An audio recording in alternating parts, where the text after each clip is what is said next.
Hello everyone, welcome to Banu Kitchen. இன்னைக்கு நம்ம என்ன ரெசிபி பார்க்க போறோம்னா நம்ம எல்லாருக்குமே பிடிச்ச மேகி தாங்க பார்க்க போறோம். மேகியை கொஞ்சம் வித்தியாசமா முட்டையை வச்சு எப்படி செய்யலான்றதை பார்க்கலாங்க. டெய்லி சமைச்சு போர் அடிச்சிடுச்சு அப்படின்னா இதை நீங்க எப்பயாவது செஞ்சு சாப்பிடுங்க, ரொம்ப டேஸ்டா இருக்கும். வாங்க இதை எப்படி செய்யலான்றதை பார்க்கலாம்.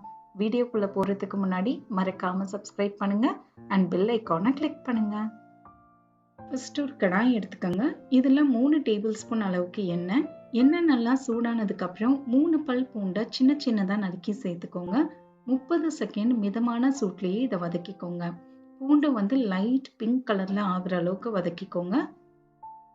இது நல்லா வதங்கினதுக்கு அப்புறம் இதில் 2 பச்சை மிளகாயை சின்ன சின்னதாக நறுக்கி இந்த மாதிரி சேர்த்துக்கோங்க.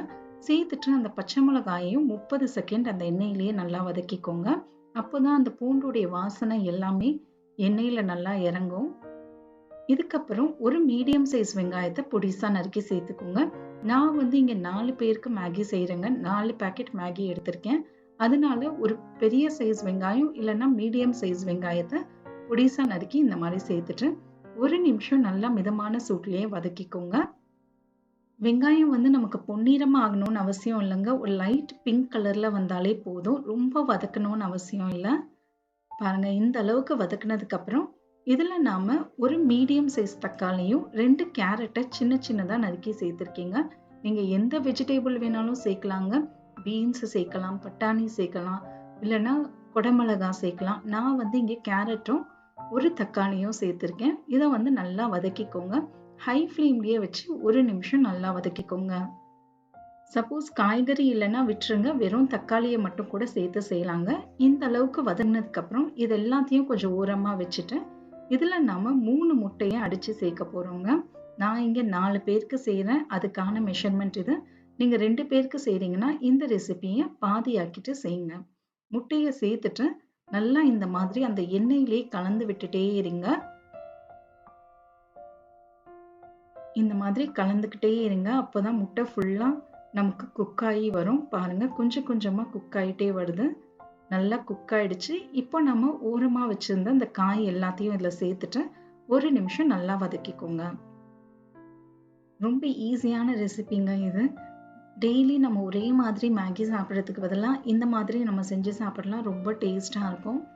நல்லா வதக்குனதுக்கு அப்புறம் இதுல நம்ம மேகி பேக்கெட்ல கொடுத்துருக்க அந்த மசாலாவை சேர்த்துக்கோங்க. நான் பார்த்தீங்கன்னா இங்க உப்பே சேர்க்கலைங்க. ஏன்னா அந்த மசாலாவே கொஞ்சம் உப்பு ஜாஸ்தியா இருக்குன்றதுனால நான் உப்பு சேர்க்கல. சப்போஸ் உங்களுக்கு உப்பு ஜாஸ்தியா தேவைப்படுது அப்படின்னா இந்த சமயத்துல ஒரு 1/4 டீஸ்பூன் அளவுக்கு மட்டும் உப்பு சேர்த்துக்கோங்க, ஜாஸ்தி வேண்டாங்க. சேர்த்துட்டு இதை நல்லா அந்த மசாலாலேயே 1 நிமிஷம் வதக்கிக்கோங்க. வெறும்னே இந்த முட்டை பொடி மாஸ் கூட வச்சு சாப்பிடலாம், அந்த அளவுக்கு டேஸ்டா இருக்கும். இப்போ நாம இங்க ஒரு பேக்கெட் மேகிக்கு 1 கப் அளவுக்கு தண்ணி சேர்த்துக்கோங்க. தண்ணி எம்எல் கணக்குன்னு பார்த்தீங்கன்னா 250 எம்எல் தண்ணி சேர்க்கணுங்க. ஒரு பேக்கெட்டுக்கு 250 எம்எல் சேர்த்துக்கணும்.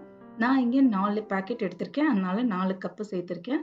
சேர்த்துட்டு இதை கலந்து விட்டுருங்க. இது நல்லா கொதிக்கட்டுங்க. இந்த தண்ணி நல்லா கொதிச்சதுக்கு அப்புறம் தான் நம்ம நூடுல்ஸை இதில் சேர்க்கணும்.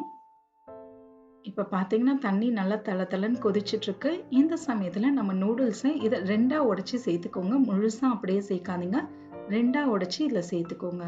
சேர்த்துட்டு நல்லா கலந்துருங்க ஒரு வாட்டி.